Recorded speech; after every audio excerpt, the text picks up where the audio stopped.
Hello, everyone. It's me, Sportsman Z, and I'm here with my second stream ever.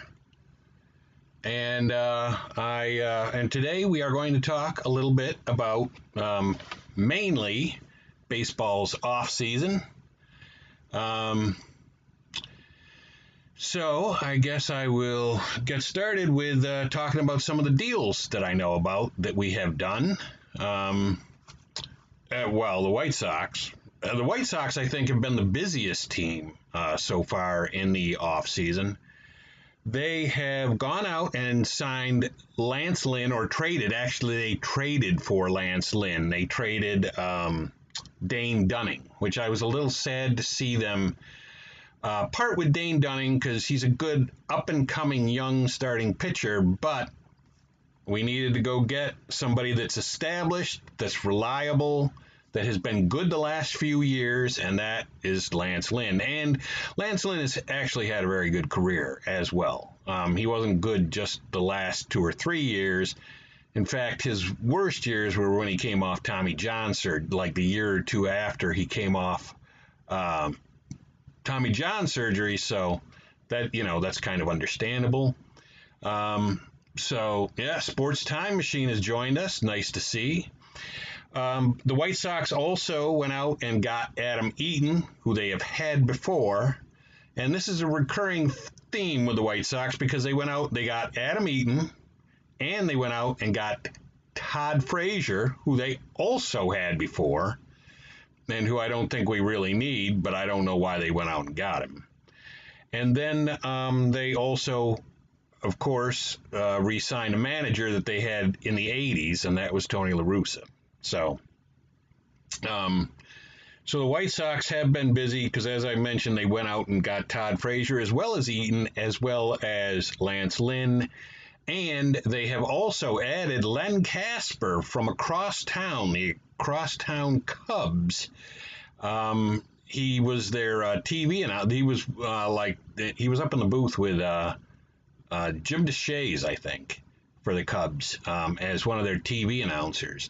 And now he comes over as their radio. He's going to be mainly their radio announcer, but he will do some TV games every once in a while when Steve Stone doesn't. And we've got Steeler fan 1933 with us. Nice to see everyone coming out tonight. So that was the list of things that the White Sox have done. They've been very busy in the offseason, but we've also got a few other deals, some straggling deals that have been done by various baseball teams. The Angels have traded to get Raciel Iglesias from the Reds, and they gave up Noe Ramirez to get him. So that's the acquisition that so far that I've seen that the Angels have had.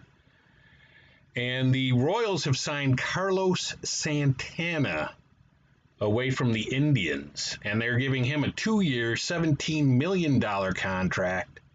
And hey, Dave Mazzini has joined the chat. Nice to see.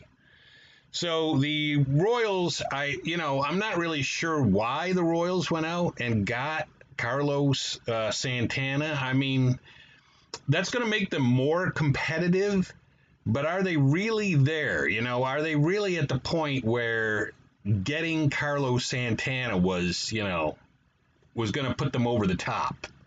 Because right now they're still at the bottom of the mountain. So, I mean, I don't know. Maybe it makes them a little more competitive. Maybe it makes them it makes them more competitive and makes them a little more respectable. But why not just muddle along, get some high draft picks, and, continue on in that way? I don't know what the logic really to going out and getting Carlos Santana now is for the Royals, but they did do that. And the Giants have obtained Matt Wisler, who really had a great year last year. pitching out of the bullpen. So he is on the Giants now. And so that was really the extent of the deals that I've seen. And like I said, the most active team that I've seen so far has been the Chicago White Sox. They've been very busy. They signed a new manager. They've signed three players, and a radio announcer. So that is that's where they stand on that, and they've been very busy. I mean, the White Sox are going for it. The White Sox are not playing around, and they weren't playing around last offseason either. They did a lot of deals last offseason. They were probably the team that made the biggest impact on their roster in the offseason last year, and they're looking to do it again. Although they do have some head scratcher moves. I mean, getting Adam Eaton. There was talk that they might get like Springer or somebody like that. There was another name that they were bouncing around in connection with the White Sox. But they ended up getting Eaton. So, and I'm guessing Eaton is, the Sox are turning back the clock is right. They're turning back the clock to, I want to say the 80s because, they were great near the beginning of the 80s. But I know they won the World Series in 2005, but that was, depending on what you read and what you look at and, that sort of thing, it was like mainly a fluke that they happened to win the World Series. But, who knows? Who's to say? They did have a lot of players have career years in 2005. And they did win the World Series, but I think they were a very good team in the 80s. So, and turning back the clock as far as like getting La Russa as their manager, which he was also in the 80s. So, the White Sox are going for it, and they're serious. But like Adam Eaton, what I was starting to say was Adam Eaton, he may be actually the left-handed side of a platoon with Espat. That's right. We've got Chris Dufour on the chat. Yes, Pesednik. I love that guy. But so Eaton may be the left-handed side of a platoon with Adam Engel. That's what my guess would be, but who knows? I mean, he's not quite the player that we had a few years back. And so La Russa's putting Guillen at shortstop. No, we'll take Timmy Anderson. I would, Adam Engel. Love Adam Engel. But, Timmy Anderson. We're happy with him at short. He's not the glove man that Guillen is, but or was, but he is certainly, he can hit it. So so the White Sox have been most active right now that I've seen. Any other deals out there that anybody knows about besides the White Sox, the Angels, the Royals, and the Giants? Because I have been looking, I've been combing things over, but except for like signing somebody that nobody knows about from, you got somebody from someone else's minor league system or something like that. I mean, a couple things like that have happened, but I wasn't going to talk about those because everybody would be like, well, who's that guy? So, but I'm happy with how the White Sox have gone about trying to improve this year, and I am very happy to see it. So, you got the and the Royals with Santana and the Giants with Whistler. So we'll have to see. Winter meetings are really quiet since they're virtual. Yeah, they. The winter meetings were quiet. What was it? 2 years ago when all the owners just independently independently decided that they were not going to pay these outrageous salaries.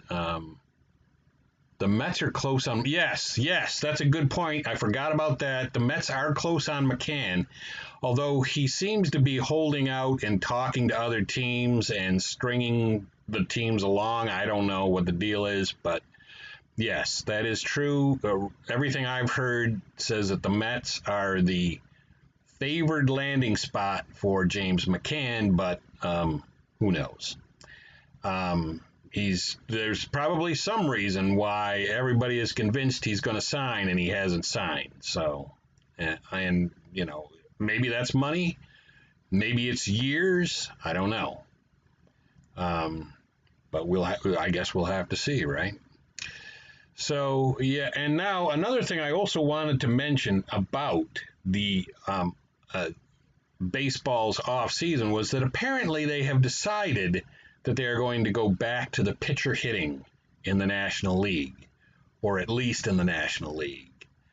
And which is really, to me, that's a move in the wrong direction. They did last year this past year, because of the virus, they did DH all the way through for every team. And I don't know what the logic is to all of a sudden saying, well, now we're going to go back to pitcher bat. And I've heard a lot of guys say that nobody wants to see the pitcher bat. I think the biggest, that's not as big an issue for me because that's how baseball was invented. You had 9 players on the field and all 9 players hit.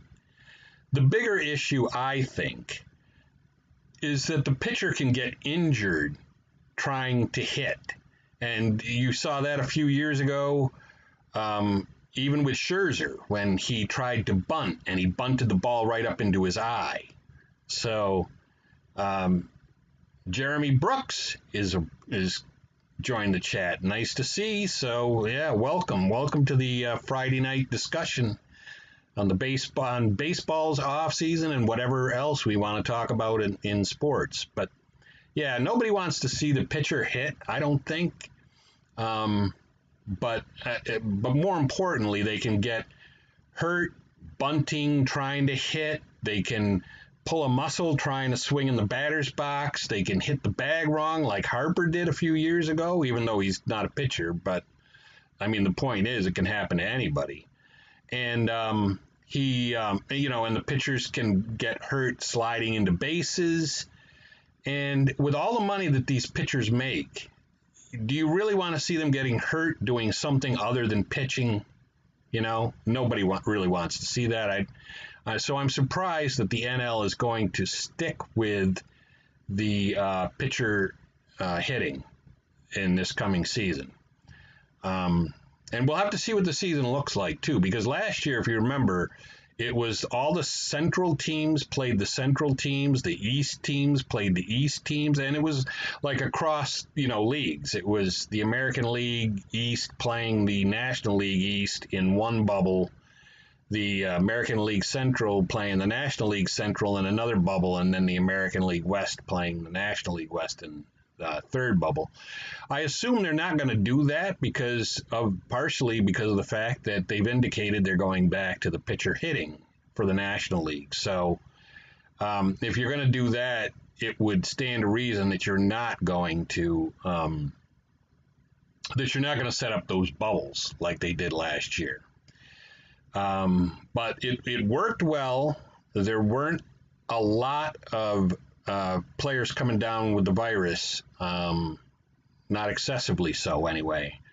Certainly not enough to stop gameplay. The NFL and the NFL has actually tried to play almost normal, where you have a regular schedule, the teams play at home. Obviously, fans are not allowed into the stadium, or a lot fewer fans are allowed into the stadium. I know here in the Washington area, the Washington football team has said no one else is there for the rest of the season. No one will be allowed as fans into the games. But the NFL has done quite well. They've had some teams, and and big portions of teams come down with the virus and have had to reschedule, which is fine because they do have the built-in week off for every team. So far, that has only needed to be used, I think, for 2 teams. The Ravens and the Titans had to, I suppose, have their bye week on a week when they needed to get a lot of their players back from being sick. So far it hasn't affected the NFL too badly, and they've been doing almost business as normal as usual. The NHL, I hear, is going to have two. They're going to have 2 divisions or conferences or whatever you want to call it. I guess they're calling it 2 divisions. There's going to be a Canadian division and then an American division, and they're going to do it. The American teams will play amongst themselves, and the Canadian teams will play amongst themselves. That's one way of doing it. I guess they have to do it that way anyway because you've got international regulations crossing people crossing back and forth across international borders. So that's probably the only way that the NHL could do it.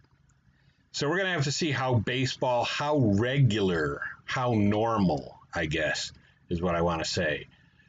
We're going to have to see how normal baseball really looks next year, other than cardboard cutouts in the stands, which is kind of cool, but and piping the sounds of crowds into the stadium. So we're going to have to see how that all works, and how it whether Major League Baseball can keep their players healthy and keep them playing and keep them on the field. Because the issue is, the players they're going home every night to their families who were their families around, were their kids going to school? College football has been a complete mess. Yes. Yeah. College football has had their issues. First, the Big Ten wasn't going to play. Then the Big Ten decided, yes, we're going to play. Then I heard the thing with Ohio State or somebody playing that didn't want to play Ohio State, Michigan, maybe, saying that they've had too many players catch the virus and they can't play, and so they're going to have to miss the Ohio State game. So, yeah, college football has struggled with it. And the most of any sport at any level that I've seen. And Army-Navy playing on campus for the first time, yes. Obviously because there's no crowds allowed, so they can play at a smaller venue that doesn't need to accommodate the large crowds that the Army-Navy game usually brings in. And I did want to touch on the Army-Navy game. Go Navy! Beat Army. But, yeah, I mean, I told, my brother used to work in the Army sports office and the sports information office for Army. And I said, go Navy. And he said, you might want to find something else to do. And Navy has lost the last 2 or 3. I think 2 or definitely they've lost the last couple of seasons. And maybe the last 3 seasons, but they had reeled off something like 10, something ridiculous, like 10 or 11 straight seasons where they won. So they're still way ahead of Army right now. And I'm not sure if it's more than that. I'm just kind of, throwing out numbers. I don't have them right here handy, but so we'll see if Navy can win this year. Up at Army. So the only thing that I've seen that I agree with is since this year's game is going to be at Army, next year it should be at Navy, or within the next couple of years it should be at Navy. And maybe next year, because next year you would think we're still going to be dealing with this problem with the virus to some degree late into the year, probably even into the fall. So, even with the vaccines that are out now, you've got the issue with lots of different groups that won't be getting it. Like they said, if you have adverse reactions to shots or to really anything, if you're allergic to almost anything, you shouldn't get the shot. If you are pregnant, they haven't tested it on pregnant women yet. So there's big segments of the population that aren't even going to get the vaccine. So I think it's an issue that's still going to linger well into 2021. But how sports is going to be affected by that remains to be seen.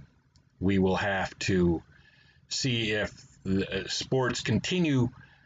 Well, I was going to say continue to struggle, but really, again, like I've said, and Sports Time Machine has pointed out, really the only one that's struggled with it so far is college football. The other sports, the NFL, the NHL handled it really well for what they did when they started their playoffs, because that's basically what they did. When the virus hit, they had played around 70 games, or most teams had played around 70 games. So they were almost ready to go to the playoffs. So they just decided we're just going to go right to the playoffs or to a play-in type of a situation. And that's what they did. And they actually did quite well. So we'll have to see how that works going forward. Hopefully next year will be better, and teams won't have as much of an issue with this as some of them have had this year. But we will see. So so that covers the everything that I've got. As far as what I've seen on baseball's off season so far, there's a lot of big names out there, a lot of big names that still haven't dropped. You still haven't seen Trevor Bauer sign with anybody. He's going to get a lot of money. You still haven't seen George Springer go anywhere. And I mean, there's a lot of teams that could use a George Springer. There's a lot of teams that could definitely use Trevor Bauer. But they're going to be expensive. They're going to be very expensive. And in fact, people were critical. Now, I can see both sides of the coin, with people saying that the White Sox were going cheap and, just going on the cheap. You're getting Adam Eaton. And basically, like I said, probably just to be the left-handed side of a platoon with Adam Engel. But the point that I want to make is, and that actually I think Rick Hahn brought up, was that he said they've got to have money to go and address all of their needs. Or maybe it was Reinsdorf. Maybe Reinsdorf said that. I'm not sure which one of them. But they do need to have the money to address all of their needs. And I think they still could use a reliever or two in the bullpen to make that bullpen even stronger. You can never have a strong enough bullpen. And maybe even get another starter. Certainly not somebody like Trevor Bauer, because now at this point you probably are out of the Trevor Bauer type market. But go get another starter. You never know, because I guess one of the things we would be planning on in a 5-man rotation for the White Sox would be Kopech coming back, but Kopech sat out last year, so we don't know. Is Kopech going to sit out again this year? We have no idea. And you don't want to. You want to guard against something like that happening. You want to be able to be covered on all fronts. So possibly going and getting another starter, but definitely you need some more arms in the bullpen, I think. So going out and getting Eaton wasn't the worst thing. I don't know what they were thinking, though, going out and getting Todd Frazier, the Todd father. I have no idea why they did that. They don't need a DH. They don't need a third baseman. Moncada's got that covered. They don't need an infielder of any kind. They would be covered in the entire outfield with the Eaton Angle platoon in right and Robert in center and oh man, his name escapes me now, in left field. Jimenez in left. So I don't know where they really need Todd Frazier except as insurance, in case somebody gets injured or somebody gets sick or whatever. But that one was a head scratcher. Eaton, I can kind of see that. Frazier, I have no idea what that was all about. But let's see. So one thing I also do want to mention to everybody who's still watching is I am doing another channel. I have another channel. It's just going to be the Bob Zuhlke channel. And I'm going to talk about whatever I want to talk about on it. But I have reserved that channel just for YouTube Shorts. And that's a new thing YouTube is doing, where you post videos that are under a minute. So that channel will just have videos that are under a minute. So far, the only thing that I could think of that's worth doing that you can do in under a minute is to do Stratomatic matchups for one at bat of a pitcher from the past and a batter from the past. And you roll the dice, and you roll the split dice if it's a split call, and you see what the batter does. So far I've done maybe three of those. And there's a couple of other videos that I've done in the past, like the one-handed challenge, the single-handed challenge or something, drinking with only one hand. I'm not going to go too far into what that's all about. I think people probably know. But anyway, but that was only a 9-second video. So anyway, that channel is just going to have YouTube Shorts. And I don't know why YouTube came out and decided they were going to do YouTube Shorts. Why it's a thing, I don't know. But they did recommend, everything I saw on it said that they recommended doing it. If you're going to do it on another channel so that the time doesn't count against you, because like one of the things is, if somebody watches the entire video, like I think most of mine on that channel are so far, they've been like 45 seconds. So you're only getting 45 seconds of view time. So that's kind of working against a main channel when you've got a main channel that has 15 and 45-minute videos and 17-minute videos. So I'm going to try that one. It's the Bob Zuhlke channel. Just, type in my name and look. You may get two results. One was a really old channel from like 6 or 7 years ago. But the one that I'm posting these videos on has 12 subscribers so far. So if you want to subscribe, you want to watch matchups from history, and you want to suggest any matchups for one at bat between any two batters, or any batter and pitcher, feel free to do that. I have most teams from the past that I can do that with. So probably anyone. 1 minute picks. See, we really, you guys and the time thing with the picks.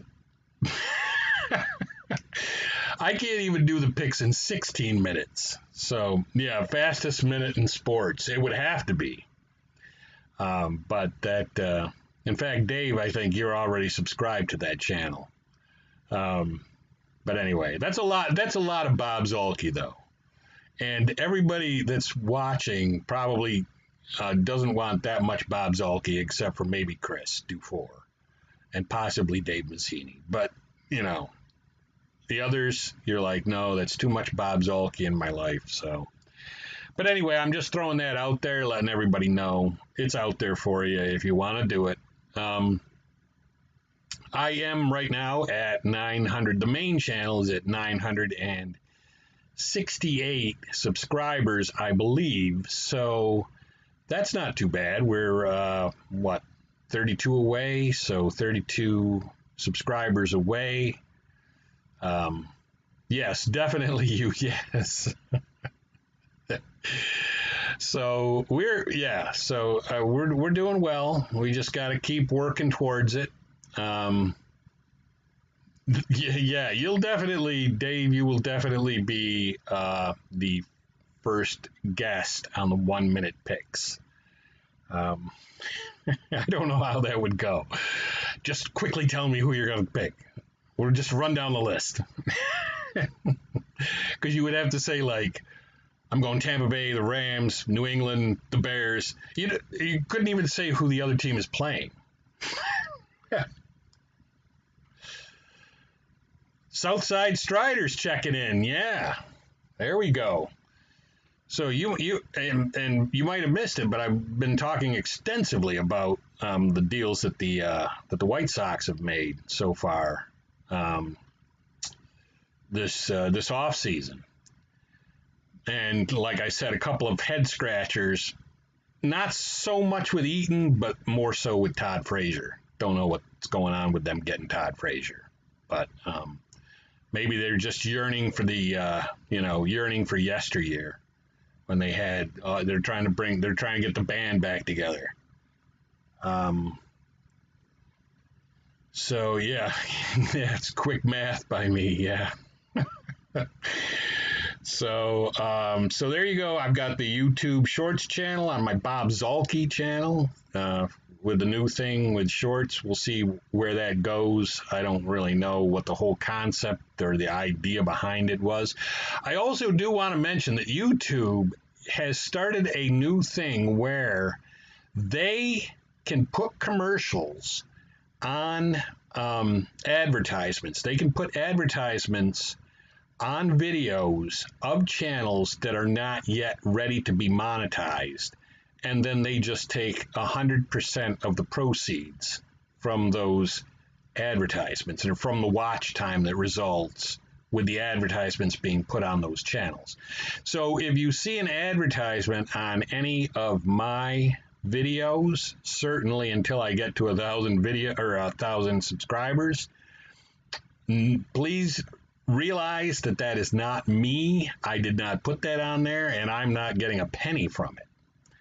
But if you want to stay on YouTube, you have to abide by their terms of service, and they let you know when things change, and that is something that changed. Now, I don't expect them to put advertisements on many, if any, of my videos because they don't get a lot of views. I mean, the ones that get the most views, in general, I only get around, if I hit 200, that's really out of the ordinary for me. So I don't expect YouTube to do that. Hopefully they won't, because I think that ruins the viewing experience. At some point, obviously, when I have enough subscribers and I get enough views every month, that's something I will be doing. But I got to hit 1,000 subscribers. I don't even have that. So, but hopefully they don't do that, because it does ruin things, and especially as much as YouTube does it. They go overboard now. It used to be you would only see one, maybe two advertisements in an 18-minute video, but 18 to 20-minute video. But now you can see they'll have like 3 advertisements throughout a video. I think that really ruins the viewing experience. I've heard speculation that it's YouTube's attempt at getting everybody to sign up for YouTube TV, or to whatever, sign up where you're paying every month, and then if you do that, they will eliminate advertisements from the videos that you watch. Let's start making the sportsman some cold hard cash, or at least some change. Yes, let's try to do that. Yes. In fact, I did the math on this. And if I were monetizable right now and I signed up for the YouTube Partner Program, I would be making $27 a month. So obviously, I need a lot more subscribers and a lot more watch time. And anything I can do to improve that experience for everyone, just let me know. There are limitations because I am not the biggest tech whiz with, doing stuff with the videos, like, advertisements, or not advertisements, but like, like animation, that is just something that's really above my technical ability at this point. $9.69. All right, I got another one. So hey, now I'm that puts me at 31 away, doesn't it? So yeah, love talking sports. I've loved it for years, and I just decided, hey, I'm going to put this channel together where I talk about sports and I play Stratomatic and I play other games that I can get, and just put it out there for everybody's enjoyment. So I think I've hit on all of my objectives for the night. We have talked about baseball's off season, some of the deals that some of the teams have made that I've seen. Baseball going back to the pitcher hitting in the National League, which is, nobody really wants to see that, but I don't know why they're doing it. Of course, Manfred is an idiot. I mean, he's probably the worst baseball commissioner in my lifetime. So, there is that. The guy is just really a complete moron. And I'm sure that has a lot to do with it. But we'll see how, what else, what else are they going to do? Like the man on second, I hate the man on second rule in extra innings, starting in the 10th inning. That's the stupidest thing that they've ever come up with in any sport as a rule, I think. And I would like to see them get rid of that. Now, supposedly they were only doing that last year. Well, thank you, Southside Strider. Yeah, we'll get there. We'll get there. It's just going to take time. But yeah, the man on second thing starting in the 10th inning, that's got to go. That absolutely has to go. I'm not a big fan of the three relievers have to face three hitters unless the inning ends before they face three hitters. I'm not a big fan of that rule because really you're basically managing the team for the manager. You're telling him, all right, you can bring that guy in, but he has to face three hitters. That's stupid. But that's not nearly as bad as starting the 10th inning, dropping a guy at second base that didn't earn his way there. So I think that's definitely got to go. And in addition to talking about baseball's offseason, I also touched on the Army-Navy game. Go Navy, beat Army. Can't say it enough. Let's hope that happens. That would be really awesome. And that game is tomorrow at 3 p.m. Anybody who is interested in the Army-Navy game, hey, check it out. It's always a very it's an interesting game to watch because they talk about the players involved and what the players are going to be doing and their importance to the country. So, and not only on the football field and that they're brothers in arms, but, Ali Namela won a copy of Strat Hockey. Well, that's great. Yeah, I love Strat Hockey. I love it. Love playing it. It's, I would say it's I like playing it nearly as much as the baseball. Maybe not quite, but nearly. Really, Strat's games, I don't play the basketball. The basketball is the only one I don't play. And I have tried the basketball, and I just couldn't get into it. but the but the hockey, the football, and the baseball are all very good games by Stratomatic on the computer, and even the card and dice. Although I haven't played the card and dice hockey in years, it's been years and years. I haven't played it. Don't even do it on the channel because it would be a very time-consuming game, solitaire game to put in a video. I would have to cut big portions of it. It's. I mean, the football is the easiest one to play is the baseball. The easiest, quickest one to film is the basic baseball because it goes very quickly. You roll the dice, you're on to the next guy. You roll the dice, you're on to the next guy. That goes quick.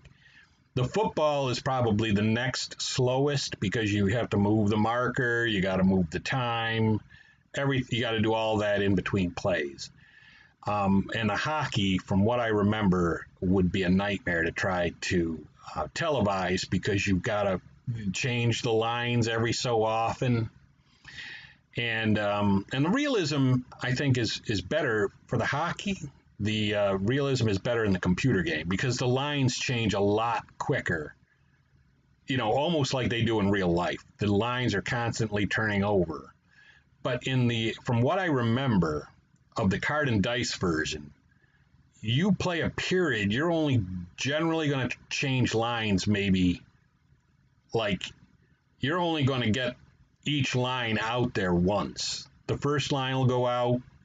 Then at some point through the cards, there will be a line change. Then the second line will go out. Then at some point, there's a line change. Then the third line goes out. And by the time the third line has come out and played, or possibly the fourth line, you've only gone through them once, and then the period's over. And that's not realistic at all. The lines change a lot faster than that, and each line gets a lot more shifts on the ice in a period than they do, I think, in the basic or in the card and dice version of the hockey. So, yeah, that's the only thing I will you'll probably never see me. You're never going to see me do basketball in any form, probably on the channel because I'm not a big basketball fan, and I don't own Stratomatic based basketball in any form. I don't own a computer season, and I don't own any of the card and dice season. But you will see plenty of baseball. And as a reminder, I've got the 1955 Senators season that's going on right now. So far, we are, I think, 5-7. Which is exactly what the Senators were after 12 games in real life. So we have the same exact record, which is good, I guess, except that they finish with over 100 losses. So if we stay in that mode, it's not going to be so good. But anyway, I've got the 1955 Senators season that's going on. I am also doing a round robin tournament, and the next two teams that are going to be playing in the best of three series to advance to the next round in the card and dice baseball round robin tournament is I think it's the 1991. I'm not sure. I think it's the 91 Yankees, a bad Yankees team, going up against the 1968 Baltimore Orioles, a good Orioles team. And the reason I picked a bad Yankees team is because I hate the Yankees. I got nothing bad to say about the Baltimore Orioles, but I hate the Yankees. So I wanted to find a bad Yankees team and a good Orioles team. And if you don't know the concept of that round robin, if you haven't been following it, I pick one great team from the past and one terrible team from the past, put them together to play each other in a best of three series in the first round, and then whoever advances. And so far, there's only been 2 underdogs advance to the next round. 1 National League team, 1 American League team. The American League underdog team was the 1965 Red Sox, who have advanced to the next round. And in the National League, the 1961 Phillies are the underdog team from their series that advanced. The 61 Phillies beat the 1979 We Are Family Pirates to advance to the next round. So anyway, the next one coming up is going to be the Yankees versus the Orioles. The first game of that series should be up at some point tomorrow. And then we'll go from there. We'll see how many games it takes. I've looked at the teams. I've looked at the lineups. I've looked at the pitching staffs. I think it's going to be Orioles in 2. Let's just say that it's going to be Orioles in 2. And then we'll go from there. So I've got the round robin card and dice baseball tournament going on. I've got the 1955 Senators computer baseball season going on. And that is far as I know and then that's just other than talking about the White Sox, talking about baseball, talking about big sports related topics that come up. I do that too. But I think that's going to be it for tonight. I appreciate all the support. I appreciate everybody coming out tonight and watching and being with me on our Friday night chat.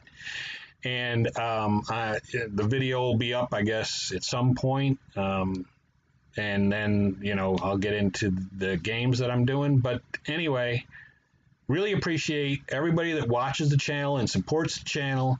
And I want to be here for you guys to give you guys whatever you want to see, sports related.